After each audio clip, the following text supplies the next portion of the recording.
My name is Sharon Cohen. I'm interviewing Sylvia Melamed. This is tape number 2. Before we were talking about that you were walking for 3 days and some people helped you with water, and when you stopped and waited for the trains, you knew that you were going to Auschwitz. While you were waiting during that time, how long did you wait? We were 7 days. How did that feel? Did you know? It felt terrible because we slept on floors. There were not even any mattresses or anything. In between the cracks of the wooden floor, lice came out, and we were covered with them. We were so busy scratching that it was pitiful to look at everyone. Where were you? In a building or? In jail. In the jail jail of Tomashov. Yeah. Oh, okay. Right. And the lice. And the men were? In a textile factory, because Tomashov was like the capital of textile. And there were a lot of factories, so the men were housed there. So you didn't see your husband? No. Were there any children with you? Did women bring their children? No, there were no children anymore. Just the women in the jail? Right. And then the trains came. Did you know where you were going to go? We had the feeling that we are going to Auschwitz. What had you heard about Auschwitz to that point? I don't know how we got the news, but the rumors were that there is Treblinka, there is Auschwitz and Dachau and all the good things. Yeah. So you went on the train? Yeah. And you were saying the women were in one car? Yes, we were 50 women to one boxcar with one bucket, and the stench was unreal. Yeah. Did you have any food or anything with you at that time? They gave us bread rations for 3 days, and it took us 8 days to get there. So for 5 days? Yeah. It took you 8 days to get there. Did it make stops along the way? They stopped. If they loaded or unloaded, I don't know, because we were in locked cars. Yeah. But that's how long it took us. Did anybody?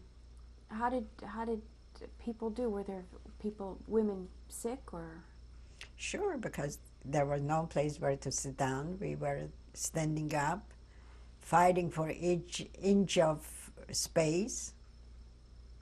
Yeah. And when you 8 days later arrived at Auschwitz, what did you see? What I saw is that I thought that we are in a crazy house, because we saw naked people running, heads shaved, and that was the next thing that happened to us. We had to disrobe. First was the selection. You probably heard of the famous Dr. Mengeles. He was standing like this, pointing to the right or the left. And some people that were still with a sister or a mother, somebody, that was the last time that they saw, we were separated. And we thought for sure that when they put us into the showers that gas would come out, but fortunately it was water. We had to leave all our belongings, and we came out through another side of the building, and people were standing and handing us a dress, those stripes. That was, I think there was a program on television about the Sonderkommando. And then we marched into the barracks. There were 3-tier barracks, 10 people to a tier. And if we had to turn, the whole 10 of us had to turn, because there wasn't enough room for anyone to turn on its own. And at 4 o'clock, they would wake us up, Zählappell. They would count us to see, and we could stay there for hours. In the barracks? No, outside the barrack. And we would go to work, which wasn't work at all. You would carry these stones from here to there, and the following day you would bring it back. And that was going on for days in and days out. My group of friends, we were lucky because the end of December, we were picked and we were sent to to Lippstadt to work in an ammunition factory. The work was hard, but at least you worked in an enclosure. You were treated more like a person. There was no fear of being gassed because there was no crematorium. I was picked to work on the night shift. And my foreman that was in charge of our division, or not division, of our,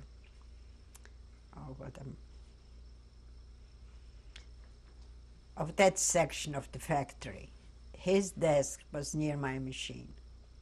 And at midnight, they would have an hour for dinner. We had to work through straight. And when he would eat, I would help him eat, because when he would take a bite, I would bite. I would pretend that I'm chewing and swallowing. And at that time, they were bombing the cities. And after a night's work, he would send out people from the factory to clean up the damage that the Americans or the British did during the night. And I felt if I'll go and do this after 12 hours of work without any food, I'll collapse. So I tried to be on a good side.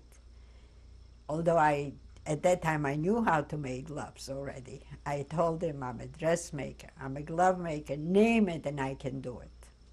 So he used to bring me work. I had to shorten a dress or something. And for that, he rewarded me. He told the one that was in charge of dishing out soup, I should get an extra soup, which was, if you would take me to the Balmer house, it wouldn't mean as much as that extra bowl of soup. And one of my friends was working by a machine that was fired by gas. And I couldn't allow myself that luxury to eat that soup by myself. And I said to her, Esther, at midnight, when they have their dinner, I'll sneak away from the machine and I'll bring over the soup and warm it up so the two of us could eat it. And no sooner did I put that soup under that machine, there was an air raid. And we had to leave the factory. There were people that worked there of Italian descent, all nationalities. They had bunkers, but the Jews had to stay in an open field. I hear that bombs are falling, but nothing is phasing me. I'm only worried that somebody's going to steal that soup. Thank God the air raid was over. I am the first one in line to run in and come to the machine, and thank God the soup is there. When we started eating, my girlfriend says to me, when you brought the soup, there was no fat on it. What happened? I knew darn well what happened. The oil from the machine dripped into the soup. But I kept on saying to her, Esther, don't ask questions, eat. And we both ate the soup and nothing happened. We didn't have that indigestion. And in the end of March, the bombing increased so that we were evacuated from the ammunition factory to go again to march to Bergen-Belsen. And on the way to Bergen-Belsen, we were liberated by the Americans, which later on became the British zone. I want to go back just a little bit. You mentioned some girlfriends? Yeah, we were through Auschwitz. We were 9 girls that stuck together like glue. And were they in your barrack? How did you meet them? Yes, we slept together. Everything was together. And I could honestly say that thanks to them, I am alive today. Because I did not go through the selection already in Auschwitz. Mengele picked me to go to the other side. The other side being to work? To work. Not to work, to go to the gas chambers. The 8 were picked to go back to the barracks. And they had a certain amount. They knew how many have to remain and how many went away. And the only way that you could get back into the barrack is, at that time, the food was brought in 100-liter barrels, and they were so heavy that most of the people were hiding because the people in charge were supposed to bring it in. That day, my friends volunteered to bring it in because holding on to that barrel, I could get back into the barrack. And I was marching with that group that was not picked to go back. And they were going like this, like, come, come. And I was always very timid. I should say a coward. And I don't know, like somebody would have pushed me. And I walked out from that march, and the German could have shot me, but he hit me on the right side, right here on my ear. And somehow I ran over to them and went back into the barrack. And they didn't pull you back into? No. Good. Good.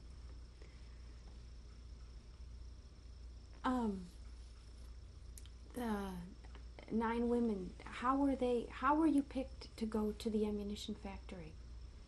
Just random picking. But we were trying.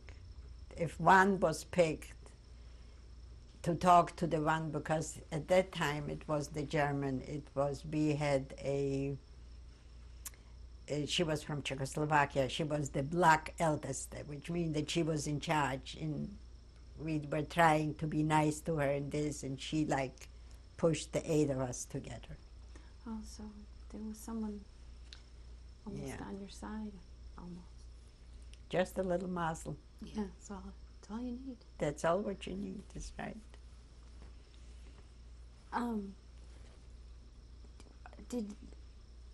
When you went to the ammunition factory, how long were you there?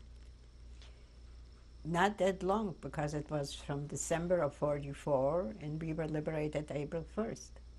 45. So when they transported you to Bergen-Belsen, you said you marched? We didn't get to Bergen-Belsen. We were liberated on the way to Bergen-Belsen. Can you describe the transport to that point? It wasn't a transport. We were marching. Again. The same. Right. We would march during the night, and during the day they would put us into barns, because it was mostly farms. Because they didn't want whoever was bombing at the time, that they should see a lot of people marching. And you were, and this was what month? The end of March of 45. So did you have coats or anything? No. No, just... No. And the 9 of you were together still? Right. And you hadn't seen your husband? No, no. I didn't see him since July of 44. Did you hear anything? Nothing. You didn't We know. didn't know.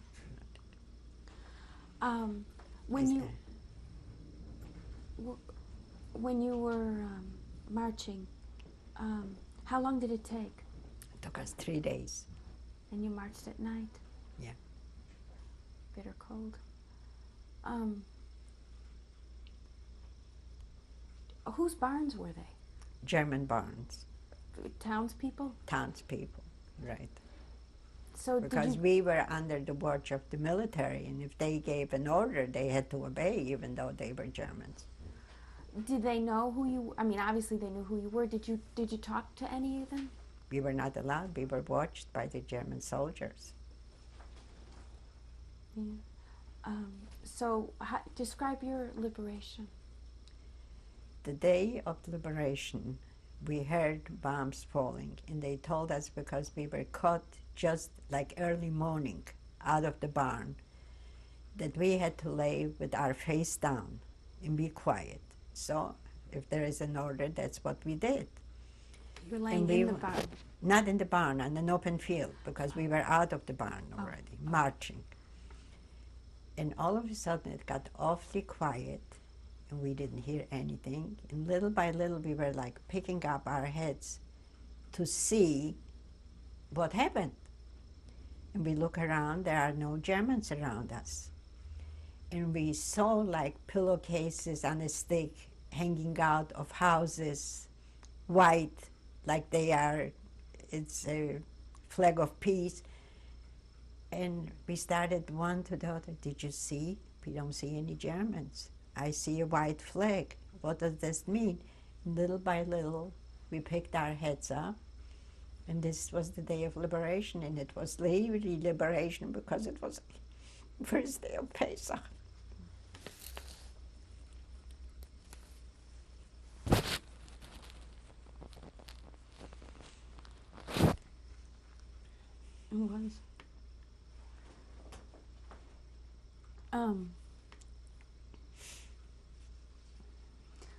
How many people were with you? How many people were liberated with you? I Was it a think big we group? were like 350 people.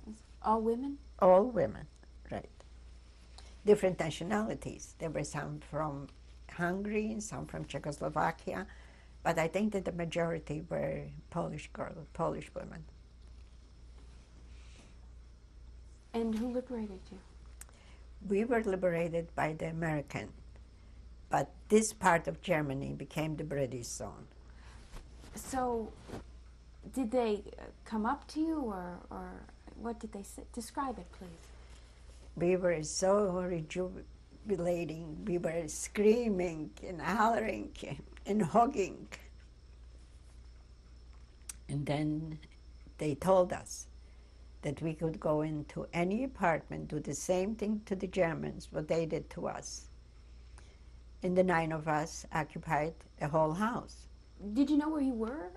If somebody... I had noticed, like, I knew we were in Germany, but I didn't know the name or the place or nothing. Then we found out it was a village by the name of Kaunitz. Where did you find the house? There were houses all around. We ran wild. Oh. We were looking for houses. So describe the 9 girls in the house. New freedom. New freedom, and I would say that we are very compatible till this day. I visit my friends in California, and I'm friends with them. It's like one big family because none of us had families. And some of us were lucky enough that our husbands came back. How long did you live with the 9 women in the house? From April 1st till the end of July until my husband came. Describe a day. Like I said, it became the British zone, and to entertain the people that survived, they had on a Saturday night dances that they would come with trucks and take us wherever the British soldiers were stationed, and they had an orchestra, and they had food and drinks, and we had a good time. We were dancing. And when I came back from the dance, I found my husband. Describe that. What happened? What happened? Hugging and kissing, we couldn't believe. How did you find him? One of the 9 girls had very outlandish ideas. And one morning she got up and she said that she had a dream that her husband survived in Dachau. And we said to her, she said, I'm going to Dachau. And at that time there was still curfew, and there was no public transportation. And we said to her, how are you going to Dachau?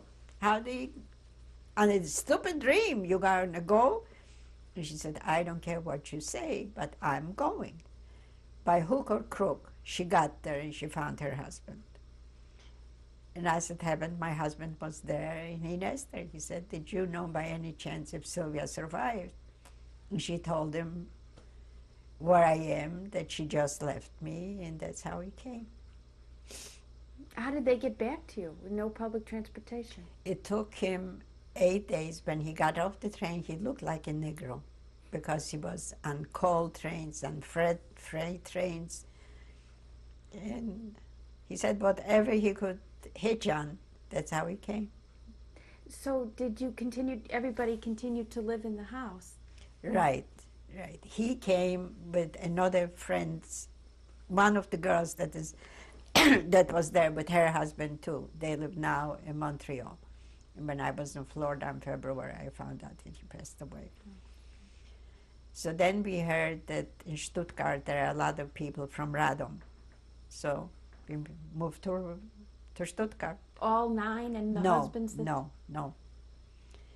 I was the first one with my husband to move to Stuttgart. Then little by little, they came. How did you support yourselves in this house? I mean, food and electricity, or The British and the American, wherever they occupied, they gave an order to the German people that they have to support us, that they have to give us food. And then the Red Cross was giving us packages. And myself and another girl that lives in California, we didn't start smoking because each package of Red Cross had 2 packages of cigarettes. And to the Germans, amerikanische Zigaretten was like diamonds. So the 2 of us would go to the farm and change the cigarettes for eggs and butter and milk. And the 7 started smoking, and they are smoking. And then when you went to Stuttgart, did the others follow? What year was that? 1945. 45. And did the others follow after that? Yes. They all came after you. Yeah. So you were all, the 9 and respective husbands were all in Stuttgart together? Right. Oh, Right. that's nice. And what was that like? Was that a deep... We didn't live in the same apartments anymore because, like,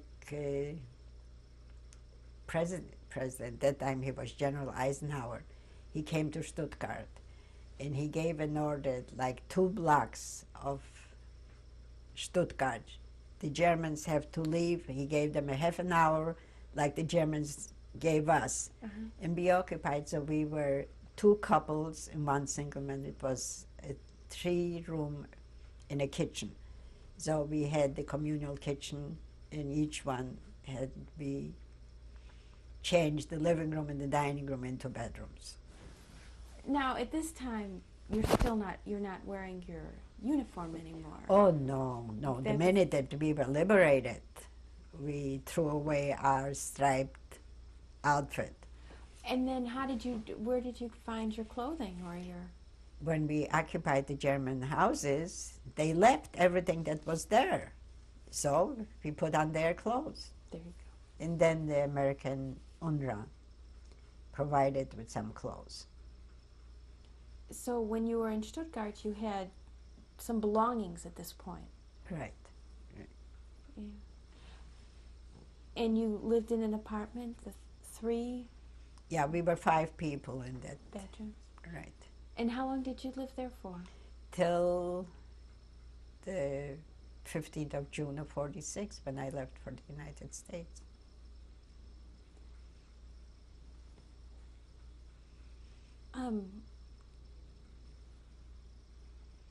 I know this is out of sequence, but I just wanted to get to tell about it. To go back, before we go on to your life here in the U.S., to go back again to Auschwitz, you have a number. Yes. When did you receive that number? The following day after we arrived in Auschwitz. Is that in the barracks? So the 9 women, do they have the... Yeah, we have numbers one after another. That's sequential. Right. Yeah. Yeah, that's... So to jump back ahead, did you come to the U.S. just with your husband? Yeah. Please tell. My husband had a large family in New York.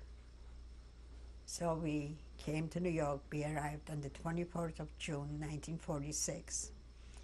And we couldn't believe it, what we saw, that the family was standing with a sign, Willkommen Melamed.